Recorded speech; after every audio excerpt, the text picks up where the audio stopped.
magandang araw mga ka-farmland. Nandito kami sa Aurora Province. Ayan. So, ang property po ay ayan. Yan po ay nasa 5.8 hectares po, more or less. So, ang kagandahan po, yung ilog side siya. So, riverside. And ayan lang ang Pacific Ocean. Ipapakita ko po sa inyo. Sobrang ganda ng tanawin dito. And yung hampas ng mga alon.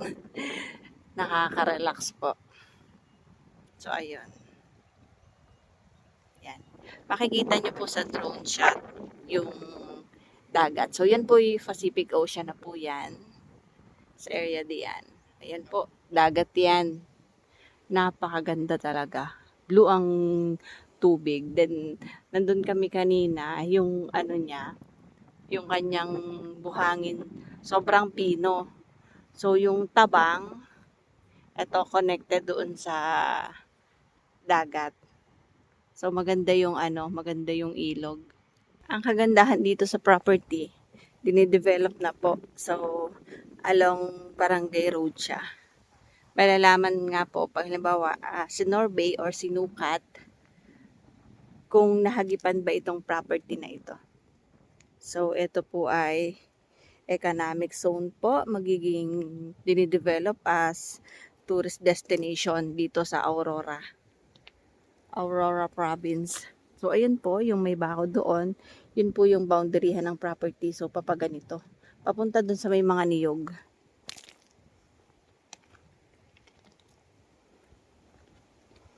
Maganda po itong i-develop na resort, camping site, yung mga ganyan. Ang lapit din po ng tubig na inumin. And sa ngayon po, wala pa pong linya ng kuryente. Solar pa lang ang pwedeng ikabit ngayon dito. So, yan. Tatry kong pumunta doon para may ipakita ko sa inyo yung ilog.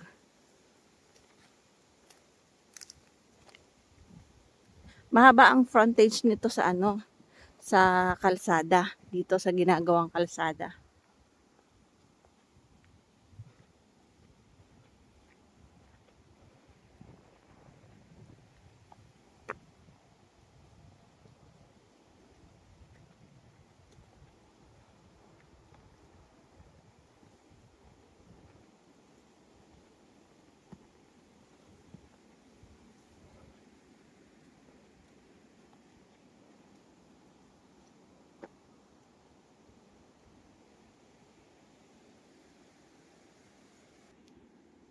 Ayan mga ka-farmland. Ito po ay ang layo po sa palengke sa bayan is 20 to 25 minutes drive po. So ito po yung property, yan po yung sako, padiretso papunta pa doon. So sa ngayon hindi pa po alam ng owner kung hanggang saan dito sa side dito yung property kasi nga po dinidevelop na kalsada. Pero ang kagandahan nga po, ang haba ng frontage niya. From dun sa may sasakyan, padiretso pa po, papunta dun sa may ilog dun. Yun po yung ilog na nagka-connect na ng tubig, alat at saka yung sa tabang. So ito yung property.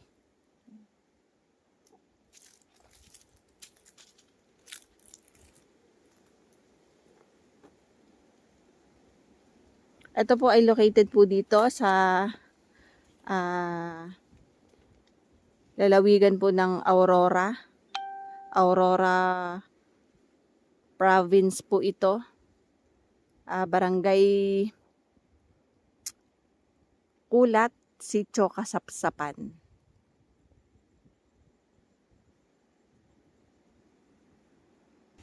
Ayun mga ka-farmland, yung maririnig mo na yon, naririnig nyo po yun, yung pagaspas ng hangin, ng mga niyog, tapos yung alon ng tubig dyan sa dagat. So, nandyan lang po talaga, sobrang lapit. And titry namin kung makakababa kami dito para maipakita ko sa inyo kung gaano kaganda yung ilog. Talagang nagkukulay blue yung tubig dito sa property. So napakaganda po nitong i-develop. At ang kagandahan mga ka-farmland, hindi na po ganun kataas yung presyo ng may-ari ng lupa dito. Kasi kahit po yan ay dinedevelop na, so ang presyo po niya dito is 1,800 pesos po. Negotiable pa mga ka-farmland. So bahala na po kayo makipag-usap sa may-ari kung hanggang saan kayo magkakapatawaran sa presyo dito.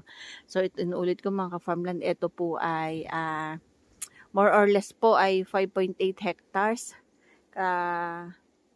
If ever po na may correction po, iaayos namin dito kasi yung title nitong property is na niiwanan namin dun sa bahay ng may-ari. Mga ka-farmland, ito po yung kalsada, yan po yung palabas ng bayan. So ito po, diretso pa po dyan, papunta pa po yan sa Ecotourism Road pa na i-develop nila dito sa Aurora Province. Ito po, patag na patag dito mga ka-farmland, and try naming bumaba po. Dito, bababa kami dyan. Pupunta. Hindi naman siya ganun kaano, kaya lang ay syempre ang dami lang pong mga nakaharang dito. Amin pong pupuntahan para maipakita namin sa inyo yung tabi ng ilog. So ayan mga ka-farmland, nandito kami. Patag na patag po ito. Dahan-dahan lang tayo. Baka tayo mga dapa.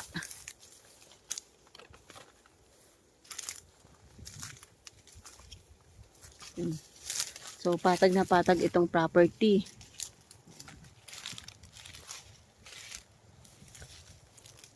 Ang boundary po ay nandun pa yung sa may bako doon. Padiretso pa po yan dito. Hanggang doon pa po yan.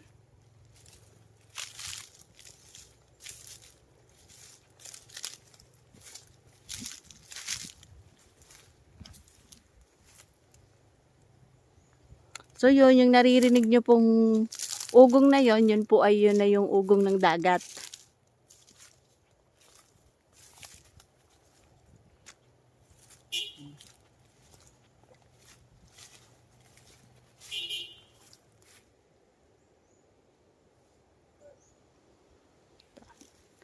Puntahan ko po dito.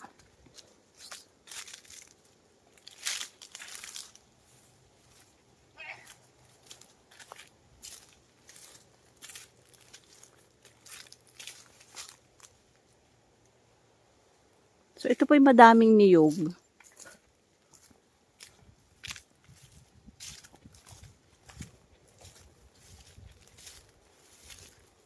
So napakaganda pong i-develop ng property na ito. Para po sa mga client namin na naghahanap ng malapit sa beach. So beachfront po. Try po natin dito sa Aurora Province.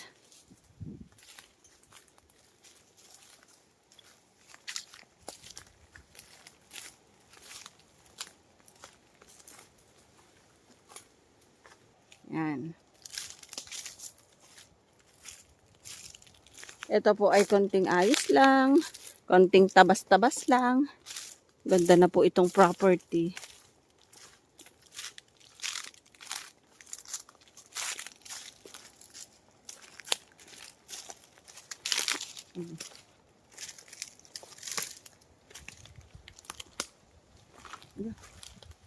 Dandahan ka.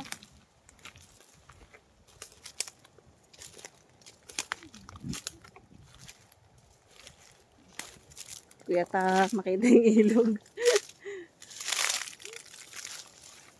Pero kung sakali man na hindi, ay ito, kita na. Kailangan lang nating kasi sabi ko, kung sakali hindi natin may pakita dito sa aming paglalakad, yung drone shot sana. Pero ito na ito na mga ka-farmland yung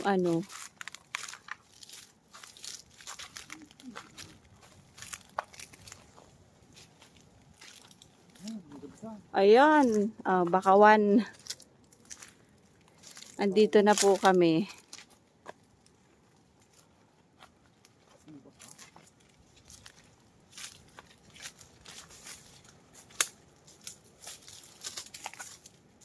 Ayan. So, ito mga ka-farmland po yung riverside dito sa property.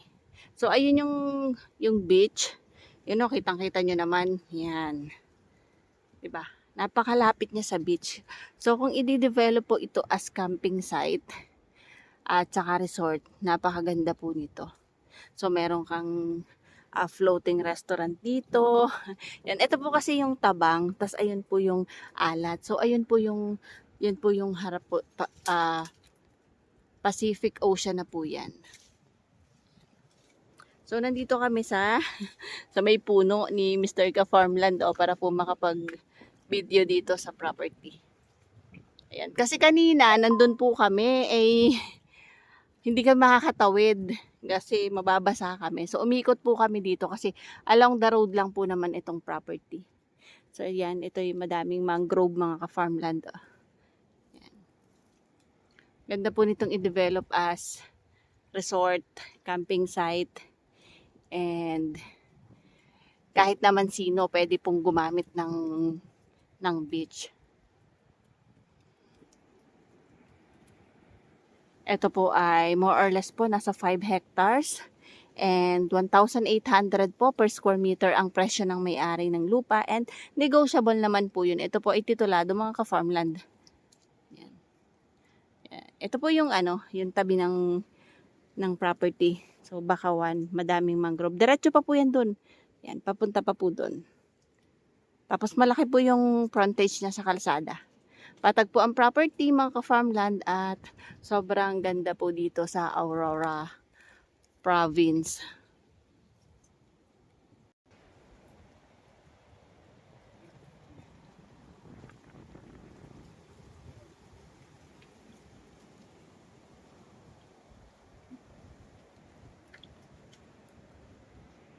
So, mga ka-farmland, naipakita ko na po sa inyo itong gilid dito sa may riverside.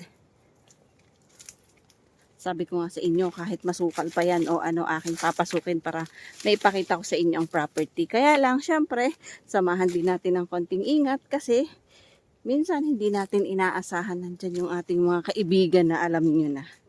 Yung ating mga beshi-beshi. So, ayan, ito yun. Nandyan pa po yung ilog. So, ito, madami po itong puno. Puno ng nyog. May katmon din.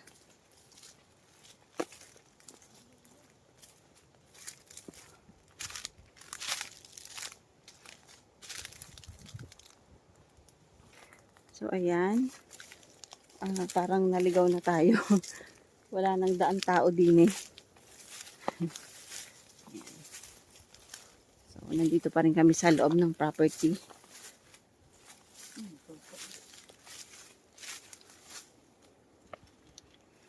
Ayan. So, nandiyan yung ilog.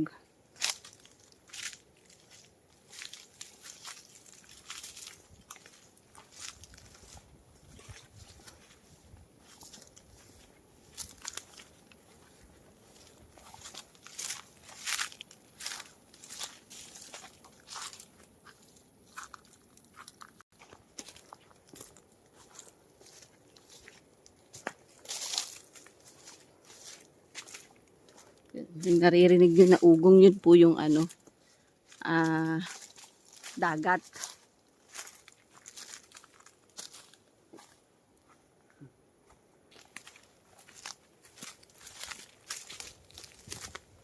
Kasama po namin ang owner ng property na ito. So, nandun sila sa may tabi ng kalsada. Iintay.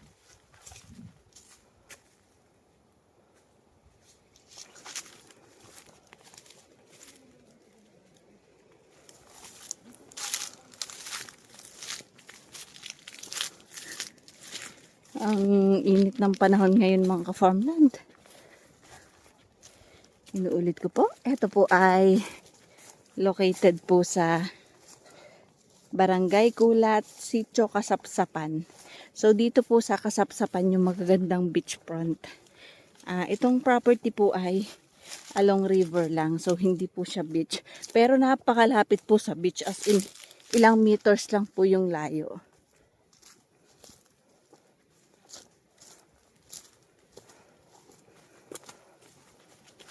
Patag po yung property.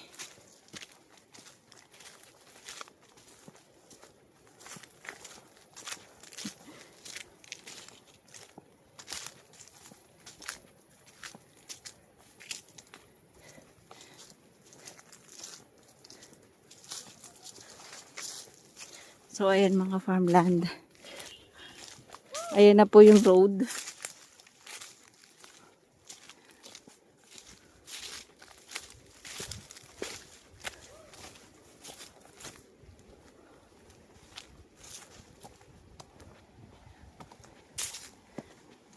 Ito, sako pa po ito ng property na ipinagbibili.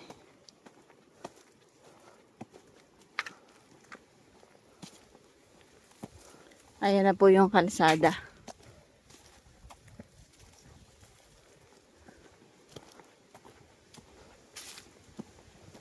So mga farmland, ito po ay located po dito sa sitio kasapsapan po ng Barangay Kulat, Aurora Province. Yan po yung kalsada.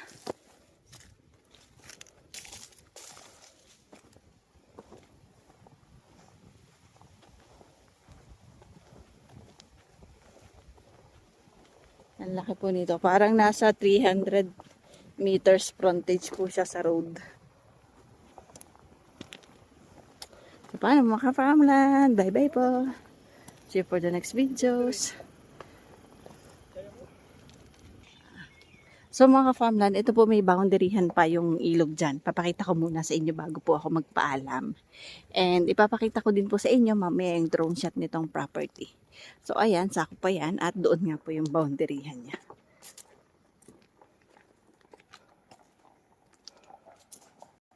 So ayan ang mga farmland yung ilog. Galing po yan sa bundok. Paibaba. So ito ay nakakonekta po doon sa dagat. Dagat pa Pacific Ocean. So ayan, ito po ay gagawin nila ng maayos na kalsada. So ongoing po yung pagsisemento ng kalsada. And ayan po yung papunta doon. Ito po, boundaryhan po yan ng property.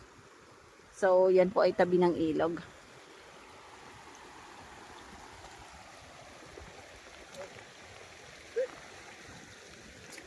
Yan o. Oh. Sobrang linaw mga ka-farmland ng ilog.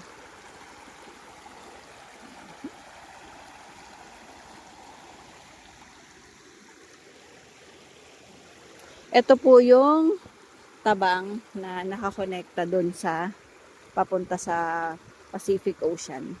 So ito yung property. More or less po yan 5.8 hectares po. 1,800 per square meter. Negotiable po yan. Clean title po yan mga farmland. Located po yan dito sa Barangay Kulat ng sitio kasapsapan po ng Aurora Province. Thank you mga farmland. See you for the next videos. Bye-bye.